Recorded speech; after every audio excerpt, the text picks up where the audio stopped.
आज के इस वीडियो में अपन देखेंगे एक क्वेश्चन जो कि एसएससी जेईई 2020 में आया हुआ है। देखो ये जो क्वेश्चन है ना बहुत ही सिंपल है।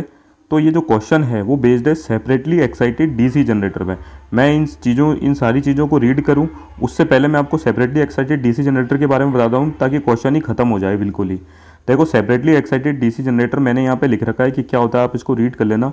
सिंपल से शब्दों में बस समझो, सेपरेटली एक्साइटेड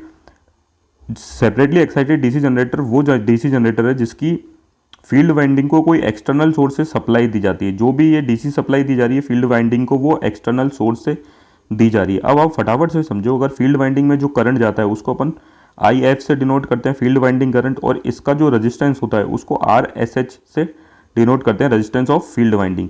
अब देखो ये होता है अपना आर्मेचर। आर्मेचर में क्या होता है, अपना जनरेटेड वोल्टेज आता है। ठीक है, जो इस जनरेटेड वोल्टेज को अपन क्या बोलते हैं, नो लोड आर्मेचर वोल्टेज। आपको ये याद रखना ये कौन सा वोल्टेज है, नो लोड वोल्टेज है जो आर्मेचर में डेवलप हुआ है। ठीक है, और जो आर्मेचर का रेजिस्टेंस है वो आई आर ए हो जाएगा, सिंपल सा। ठीक है ना, और जो आर्मेचर से करंट निकल रहा है वो क्या है, आई ए, आर्मेचर करंट। ठीक है ना, अब देखो ये इस लोड में जो करंट जा रहा है ना उसको अपन ने आई एल बोल दिया। अब आप खुद देख सकते हो कि आर्मेचर और ये लोड दोनों सीरीज में, तो मैं बोल सकता हूँ सीरीज में करंट सेम होते हैं तो आर्मेचर करंट और लोड करंट सेम होंगे। और इस लोड के अक्रॉस जो अपन वोल्टेज लेंगे उसको अपन बोलते हैं अपना टर्मिनल वोल्टेज। आपको ये टर्मिनोलॉजी बिल्कुल समझ में आनी चाहिए। ये अपना नो लोड आर्मेचर वोल्टेज, जिसको अपन जनरेटेड वोल्टेज भी बोल सकते हैं, ये अपना आर्मेचर करंट, और ये होता है अपना टर्मिनल वोल्टेज। जो कंफ्यूजिंग चीज़ है ना वो इन दोनों में, ये नो लोड आर्मेचर वोल्टेज होगा और ये अपना टर्मिनल वोल्टेज होगा। ठीक है, मेरे आप हिसाब से आप इतनी बात समझ गए होंगे। एक दो बातें और देख लो। जो यहाँ पे पावर डेवलप होगी, ठीक है ना, वो होगी ई जी इंटू आई ए। पावर का फॉर्मूला क्या होता है, वी इंटू आई। तो यहाँ पे जो वी पोटेंशियल है वो कितना डेवलप हुआ है, ई जी, और आई कितना है यहाँ पे, आई ए। वैसे ही अपना टर्मिनल, यहाँ पे अगर पावर आउटपुट पावर, यहाँ पे जो पावर आएगी उसको आउटपुट पावर बोलते हैं। ठीक है ना, ये हो गई डेवलप्ड पावर। और यहाँ पे जो अपन को पावर आउटपुट मिला है वो कितना हो जाएगा, वापस से टर्मिनल वोल्टेज। और करंट तो इसमें आई ए है, आप आई ए ले लो या आई एल ले लो, बात बराबर ही, क्योंकि दोनों की वैल्यू सेम होगी। आप इतनी बात समझ गए होंगे। अब देखो इसकी मेन इक्वेशन पे आते हैं। तो देखो भाई ये इसकी मेन इक्वेशन है और इससे सारी कहानी अपनी हल हो जाती है। अब देखो ये मेन इक्वेशन आई कैसे, वही मेन बात है।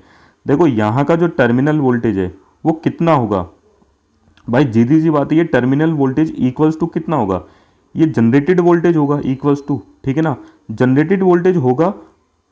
और मैं ये बोल सकता हूँ कि कुछ चीज़ माइनस होगी। क्या माइनस होगी, कि जो इसके अक्रॉस भाई वोल्टेज, ये पूरा का पूरा, मैं वापस से सुनो, ये जनरेटेड वोल्टेज पूरा पूरा टर्मिनल पे थोड़ी ना आएगा, इसकी आर्मेचर का भी कुछ रेजिस्टेंस है। ठीक है ना, तो वो वोल्टेज घट के फिर टर्मिनल वोल्टेज बनेगा। तो मैं ये बोल सकता हूँ कि टर्मिनल वोल्टेज की वैल्यू कितनी होगी, जनरेटेड वोल्टेज, ठीक है ना, जनरेटेड वोल्टेज माइनस जो यहाँ पे वोल्टेज ड्रॉप हुआ है वो रो, यहाँ पे वोल्टेज ड्रॉप कितना होता है, हुआ है आई ए इंटू आर ए। तो देखो ये सिंपल सी ये इक्वेशन बनी। मैं इसको ऐसे याद रखता हूँ भाई। मैं इसको आपको फिर से बता देता हूँ भाई, जनरेटेड वोल्टेज पूरा का पूरा, ये जनरेटेड वोल्टेज पूरा का पूरा टर्मिनल वोल्टेज नहीं बन सकता, क्योंकि आर्मेचर में कुछ तो वोल्टेज ड्रॉप कर जाएगा। इसलिए मैं बोलता हूँ कि टर्मिनल वोल्टेज इक्वल्स टू कितना होगा, no load armature voltage minus I A R A, voltage drop in armature. आप इसको ऐसे भी ले सकते हो। और अगर यहाँ पे अगर ब्रश में भी ड्रॉप आई उसके, तो आप एक सिंपल सा एक और इसमें माइनस करता, माइनस 2 VB। तो देखो अकॉर्डिंग टू आवर क्वेश्चन ये क्या बोल रहा है, मैं देखो इसको आप रीड करता हूँ।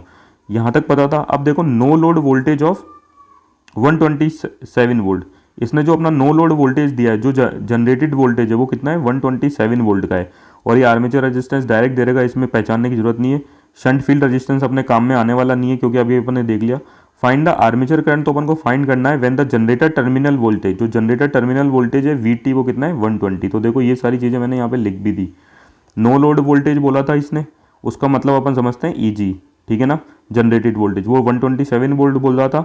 आर्मेचर रेजिस्टेंस 0.02 ओम बोला था, ये शंट फील्ड रेजिस्टेंस काम में आने वाला है नहीं।